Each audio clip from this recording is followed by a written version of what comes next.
Ladies and gentlemen, welcome to this session of Scoop School. It is lovely to have you here. Do want to thank our episode sponsor, Meadowvale, the crew up there at Meadowvale, Sandwich, Illinois. You don't need to know the gag. I mentioned this one of the previous videos, Matt, and we didn't put the gag at the end. So stay tuned for a end of credit scene where I tell you the sandwich gag. Worth the wait. Dairy mixes, non-dairy mixes, premium ice cream, soft serve, the whole gamut in between. The link is down below. Hey, thank you, Eddie, and the crew up there for your episode sponsorship. Okay, now, can you get paid to say thank you? I say yes. Now look, this isn't clickbait. This is actually my experience. So let's kind of take a walk. Let's go back a couple of weeks, maybe some months. We have two family-owned grocery store chains here in St. Louis. Let's say, and they're both multi-generational, both over 100 years old. They are the hallmark for grocery shopping in St. Louis. Let's call one grocery store A and the other one grocery store B. Now, let's talk about grocery store A. Clink, clink. Grocery store A is more convenient to me.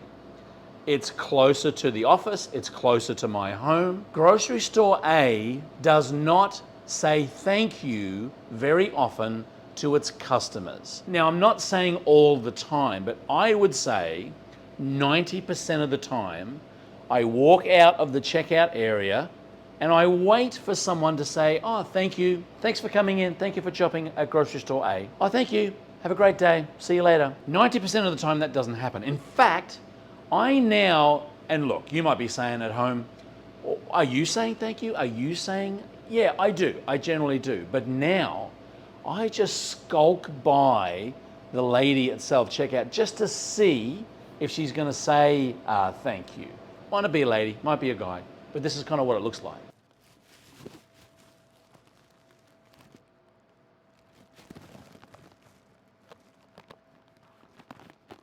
I actually try and give them an opportunity to say thank you. Okay, let's jump to grocery store B. Clink, clink. Grocery store B always thanks you when you're shopping, always says has a nice day, always engages in conversation. I actually drive past grocery store A to go to grocery store B because they say thank you and because they greet you better. I'm not saying it's clickbait to say you're getting paid for saying thank you, but you kind of are. If people are driving past other ice cream shops to come to your ice cream shop because the customer service is better, then you kind of are being paid. You're getting revenue for having better customer service. Look, lesson. Those of you who watch our videos a lot, you'll know that I refer to the 3 N's a lot. People say, well, how do you have a great, successful ice cream shop? Well, I'll tell you, it's the 3 N's. You've got your end product, so what you're serving, ice cream, gelato, whatever it is, it's got to be good. You've got your environment, so your environment needs to be good. People need to go in and smell waffle cones and hear music and have all of that kind of environmental stuff. But the last one, and I would say probably one of the most important, is your engagement. It's the way you and your employees engage with your customers.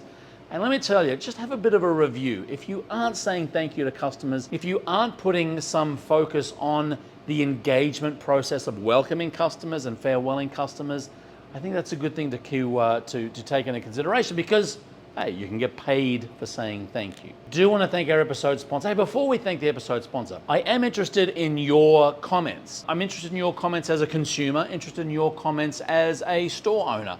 Leave them down below. And we do want to thank our episode sponsor again, Meadowvale. Stand by at the post-credit scene for the sandwich joke.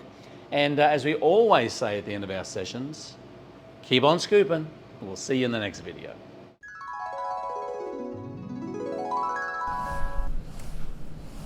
Why can you never starve in the Sahara Desert? Because of all the sandwiches there.